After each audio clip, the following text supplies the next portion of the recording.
Vous avez évoqué pourtant dans votre lettre le recours aux traditions ancestrales pour désigner ce candidat unique en privilégiant l'aîné.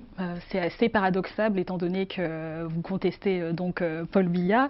Et bon, en soi, l'aîné est le plus jeune aussi, c'est vrai.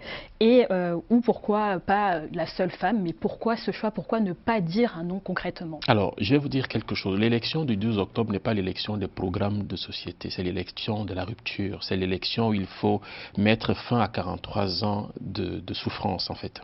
Alors, lorsque j'ai fait appel à la tradition, en évoquant l'aîné, vous savez, les aînés qui se respectent peuvent également dire « je suis fatigué, j'ai juste voulu montrer le chemin, je cède la place aux plus jeunes ».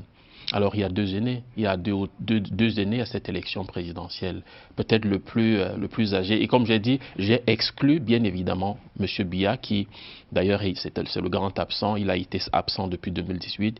Et pour ceux qui auraient l'intention ou l'envie d'aller glisser son bulletin de vote dans l'urne, ils doivent savoir qu'ils sont en train de se suicider et qu'ils vont voter quelqu'un qui sera encore 7 ans absent à la tête du Cameroun. Donc, quand j'ai proposé cette solution, l'objectif ici, c'était d'amener les 11 capitaines de la délivrance, c'est comme ça que je les appelle, à se concerter déjà et à choisir parmi eux celui qui allait porter. Et aujourd'hui, on sait, qu'on l'aime ou qu'on l'aime pas. Je vais vous dire quelque chose. M. Tiroma, je ne l'ai jamais rencontré.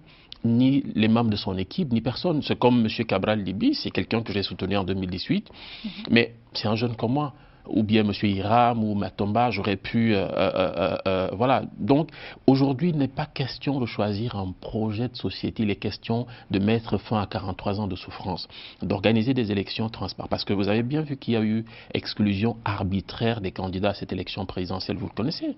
Alors, aujourd'hui, on ne peut pas parler de programme. Est-ce que lorsque vous suivez les uns et les autres parler, ce que le peuple veut, c'est finir avec 43 ans de souffrance. C'est de ça dont il est question, madame. Donc, vous me demandez de citer un nom. Le nom que je peux citer, c'est celui que le peuple a choisi. Et ce nom, je crois que vous le voyez sur les réseaux sociaux. Vous voyez comment les uns et les autres se préparent. Il y a des candidats qui se sont démarqués. J'ai vu le candidat du PCRN ramener la foule avec. J'ai vu M. Tiroma ramener la foule également. J'ai vu le SDF et Mme Damdoya, par exemple. Alors, dans ce contexte, il est difficile de choisir un individu. Maintenant, ce qui est certain, la certitude que j'ai et que je peux déclarer sur votre plateau est que au soir de cette élection, ça ne peut pas être M. Biya qui sera gagnant dans les urnes.